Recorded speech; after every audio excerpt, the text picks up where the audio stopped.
Welcome to the People and Performance Podcast, offering tips and expert insights into the strategic capabilities, behaviors, and results needed to grow and sustain employee performance.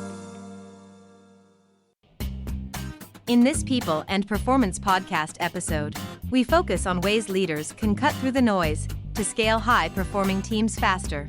Our guest this time is Barbara Singer, founder and CEO of Executive Core. Barb leads a group of 150 global professionals, whose mission is to more quickly innovate professional development globally.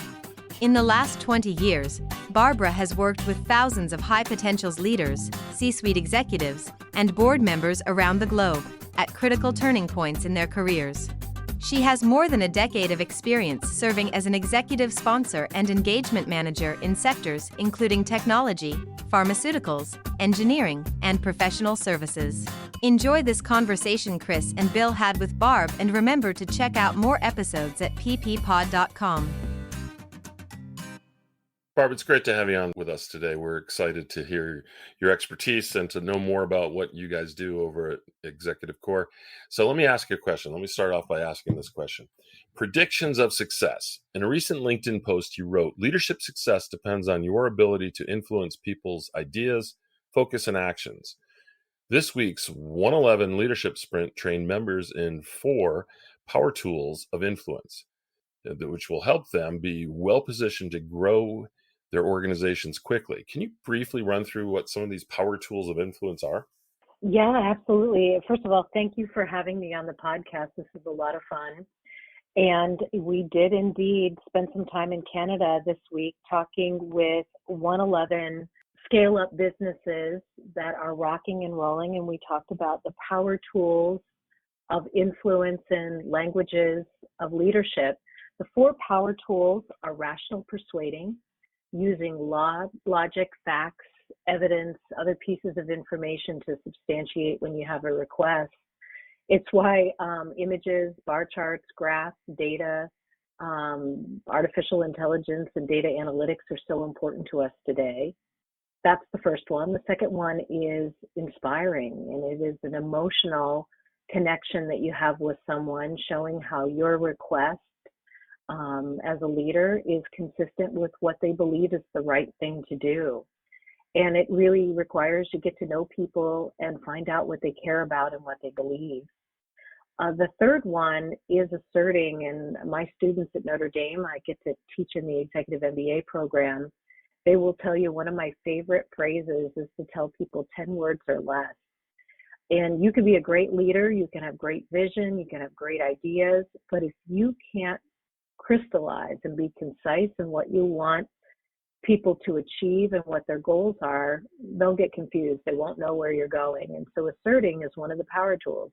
10 words or less, telling people what the goal is, 10 words or less, telling them what your ask is. And the last one is probably the most powerful of the power tools, and it's consulting. It is using their expertise and co-building a solution with another person, and then publicly giving them credit for their ideas as you're weaving a final solution together. Taking the best of their brain and the best of your brain. It's also taking the best of what they believe is good for a business or an organization, and you doing the same and crafting something that works. So rational persuading, inspiring, consulting, and asserting are the 4 power tools. Excellent. Thank you for sharing those. Yeah, those are great. I'm just, as you're going through them, I'm processing them in my mind too. I'm thinking, yeah, that would be great. I love that. I wrote down the asserting, the 10 words or less. It's more around the 10 words or less versus being assertive in what I'm saying. I'm thinking that would be great as I go on right now for a lot more words myself at the very moment. So I like the 10 words or less piece. So it's great. So next question I have for you is, you also help executives remove obstacles that may be slowing them down. What are some of those quote unquote monkeys on our backs that are preventing us from achieving optimum performance levels? Well, one of the first things that we've learned through a whole heck of a lot of research is executives don't know what they need to do to succeed. And the more senior you get in an organization, you guys know the joke, CEO never gets 2 things, a bad lunch and the truth. when you're a senior executive in an organization, people have agendas. They are nervous to give you unvarnished feedback, or they may use a lot of words, or they may talk around what the real issues are. We were working with a top 5 professional services firm for decades, and we were studying their performance reviews, their 360 assessments, and we had the opportunity to coach individuals. And we found across the board, we just did this for a fast-moving consumer company in the food industry, that people really don't know what they need to do and to succeed. We look at their performance reviews, we read them. There may be one small sentence in that performance review that really tells you the key leadership issue that is their obstacle. And so the first thing to getting at the obstacle is, as a leader, you need some really good feedback. And you also need somebody that can collect it from your constellation of stakeholders and really find out what the emerging themes are. For every leader, there's usually one, we call it a lever, one lever, which is part of their leadership style, something that they could evolve or do differently, that would make all the difference in people wanting to follow them, enjoying their work, feeling like they're more successful when they're working with that leader. Sometimes it's one of the power tools that I already mentioned. Sometimes it is clarity of vision. Sometimes it's clarity of making a few big bets and not getting distracted by things that are priorities. Right now in our global database of information around the languages of leadership and influence, the number one lowest rated skill that we have in our database is leaders taking the time to reflect and then be intentional about what they want to communicate. Did that answer your question? Yeah, it did. It hit right on it too, and I love the fact of that where you just hit that based upon one of your instruments that you use to measure people, the database there. That time to reflect. I think sometimes, I think a lot of leaders these days don't realize they can reflect, and I think they always think that they have to be snappy with a response or an answer, and sometimes that steers them the wrong way. Is that something that you see too with people in those situations? Yeah, I was hanging out with some founders of some really rapidly growing scale-up businesses. We were talking about OneEleven earlier, and we had a whole group of them in a room. And of course, with COVID constrictions, or restrictions, I should say, it was really a long time since they had felt like they could socially share some of their challenges and give each other feedback. And so I think it's unusual. I think we're moving faster. We've gotten more isolated during these COVID years, and it's been even harder to get really good information and also to exchange information with people that are in similar roles and similar situations to you. Well, I guess that's because they're not listening to the People and Performance podcast. They can certainly get lots of great answers there. There you go. Hey, Bob, this is World solved. Sorry about that. World solved. Here we go. Yeah, we're good. Listeners, this is Bill. I've been very quiet on this episode so far. Hello, everybody. This is Bill. Barb, it's lovely to have you on. In a presentation by you called Predictors of Executive Success, What Women Need to Know, shared on ivyexec.com, you suggested that the quality of your strategic business conversations will often make or break one's career. This is very dramatic stuff, Barb. What do you mean by this? Well, I keep hoping that this is not the case. There was a landmark study done at INSEAD years ago that showed that when we use 360 assessment to measure talent, especially leaders, directors, and above in organizations, women who hold similar roles to men are typically rated a standard deviation higher for all of the characteristics measured by typical 360s, with the exception of one category, and that is communicating strategically. And as the world changes, as we evolve, I'm an optimist, and I keep thinking, I don't know. We've been teaching men and women for many years to have more substantive strategic conversations and to really narrow down their strategic conversations to 3 big bets, even one big bet that they want to invest time and money in to making a major change that will have a big payoff for their company or their organization. So one conclusion that I have is that women and people who are from diverse backgrounds are probably held to a higher performance standard for their strategic conversations, particularly at the top of the house. Much has been written about you can be invited to the table, but whether or not you're accepted as an equal participant at the table and top management team meetings is a topic and a reality. But the second thing is, so you're held to a higher performance standard, but it also means that those strategic conversations, you can't afford simply to be tactical and focus on the day-to-day short-term goals in an organization. First of all, we know that taking time to reflect is something that most leaders don't do well. It doesn't matter, whether they're a female, a male, or some other gender identification. What it does mean is that we have to reflect, and then secondly, we have to be far more proactive early in a meeting, at the end of a meeting, talking about future possibilities and pulling trends together we're seeing in our industries, in the world, that could impact the future of our organization. We've been trained, of course, to focus on shareholder value, which is a short-term, usually decision-making process. But really wise leaders will look much further out, and they'll make some big bets that will fortify and sustain their company 3 years, 5 years, 10 years out. And they'll look back on their careers and say, okay, that was a really pivotal decision. I fought hard. I made sacrifices for something that I thought was worth it. We need to be able to be less risk averse and to go out on a limb and make some of those big bets.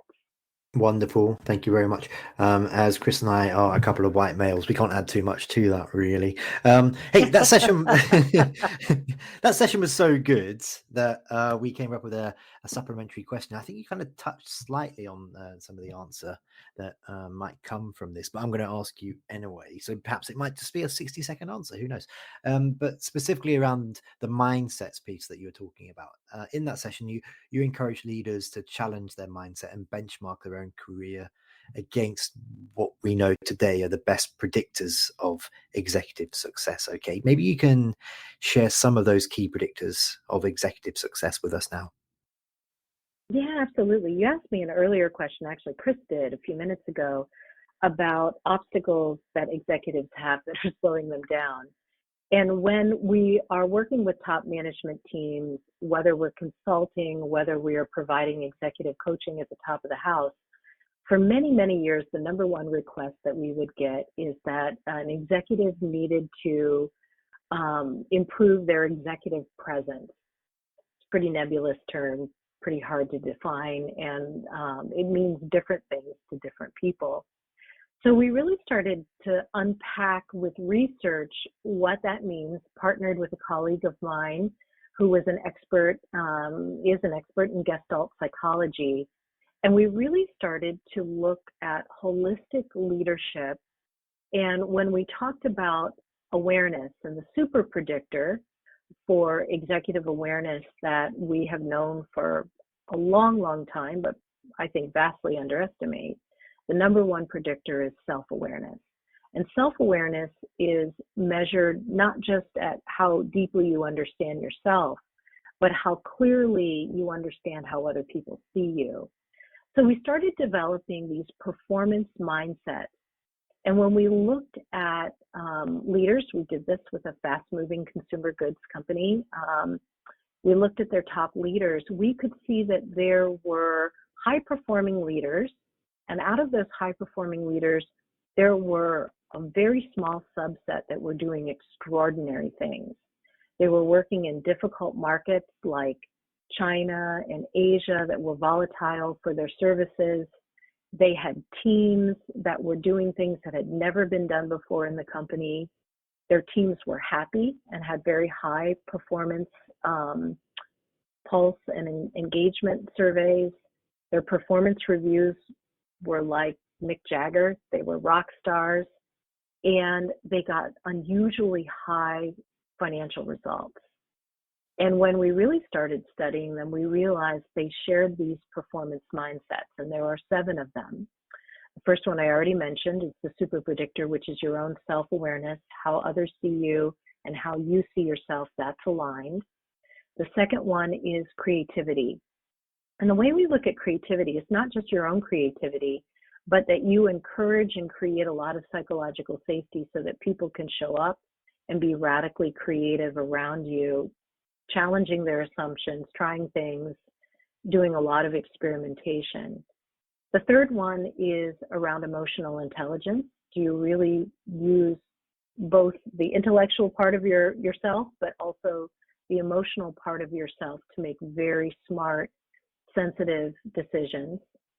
Then there is this ability as a team leader to create an environment that is caring and connection. I think it's Gardner Group in their employee engagement survey. They asked this question, do you have a best friend at work? And they have discovered that having a best friend at work where you feel like you are cared for and connected relates to very happy employees. So that's related to this performance mindset that we study. The other one is communication, how well you communicate. And we've done a lot of research with our languages of influence and leadership. Intuition, you apply that 10,000 hours that you have for subject matter expertise, and you can make faster, better decisions. That's a predictor. And a performance mindset that you see opportunities in everything that you do to leave people in places better than you found them. And it's really the way that we think. For 60, 70 years, we have been studying people's behaviors on the job, very behaviorism kind of approach. But what we know is that our thinking drives our behavior. And so we're getting far more tactical in our work to really understand how people are thinking, especially when they're under a tremendous amount of stress or their resilience is being stretched. And those with very positive mindsets drive behavior that tends to be very positive. And it also links to leaders making ethical decisions and leaving the world a little better place too. Barb, this is so good. We enjoy all the expertise you come to the table with, and I've been in some of the concepts around your awareness and discussions with you and your partner there, and I was just blown away by the level of expertise you have. So I have a quick question for you. This is how we wrap up all of our activities and our podcasts. So the question is, from a culture and people processes perspective, what does a high performing company mean to you? I love that question. And I think a high performing company, and obviously we're going to look at it holistically. And as we've been talking today, talking about a lot of the variables with a lot of, I know you do this too, Chris, with some of the leaders that you work with, but I try and get them to think like they are an airplane pilot and they are looking at a dashboard, because a high performing company has to be financially healthy. A high-performing company needs to be full of employees that can do their best. And so have a level of talent management maturity, have a culture of coaching, and also be able to foster psychological safety and attract diversity into their ranks, because we know when the faces of your employees and the hearts of your employees match the faces and the hearts of the customers and the consumers that you might serve, you're going to make a lot better decisions. And I also think a high-performing company thinks to the future, as we've been talking about the entire podcast. And it's a small indicator, but if a company has a really good succession management approach, to not just being great leaders today, but to be preparing great leaders for tomorrow. And even though you can hire talent from the outside, it should be a mix of growing really great leaders internally and also attracting people who want to be a part of your organization. And I would say one of the greatest hallmarks about whether or not you're a high-performing company is if an employee leaves your company and is very proud to be an alumni of your organization and is very proud of all the lessons that they learned and they will continue to support your brand, you're probably in the zone. And I think that's something that we should achieve for in all of our companies. Excellent. Thank you so much for inviting me to be a part of this. You guys, this was a lot of fun. Absolutely. And just before we do wrap up, Barb, how can our listeners learn more about you? So maybe you want to invite them to connect with you on LinkedIn. Maybe you're really cool and you're on TikTok or something. And also, how can they learn more about Executive Core? My 16-year-old twins want me on TikTok. I'm not there yet, but I will work on it.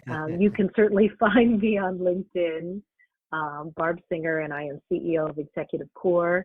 If you're interested and have any questions about any of the things that we talked about on this podcast today, feel free to email us. info@executivecore.com is our email. And of course, you can find us at the website, www.executivecore.com. And again, you guys, thank you so much for inviting me to be a part of this. You are both delightful. Chris, it's a pleasure. I learn a lot from you every time I get to work on a project with you. So thank you very much. Barb, you're more than nice, and this is not about me. This is about you. To our listeners, if you take Barb up on the offer, she's got this wealth of knowledge and experience, and it is so pleasant to listen to all of the expertise she brings to the table and the experiences that she can share with you. And Barb, thank you very much for taking these few minutes with us today. Hopefully all of our listeners will be reaching out to you or they picked up a lot of good advice as you laid out some of these wonderful points today. Thanks for your time. Bill and I are grateful. Thank you. Thanks, Chris. Thanks, Bill. Thanks very much. And listeners, we'll put some links to Barb and what she gets up to in the show notes so you can learn even more then. But until next time, thanks very much for this. Thank you for listening to this episode of the People and Performance Podcast. Follow us on social media and remember to subscribe.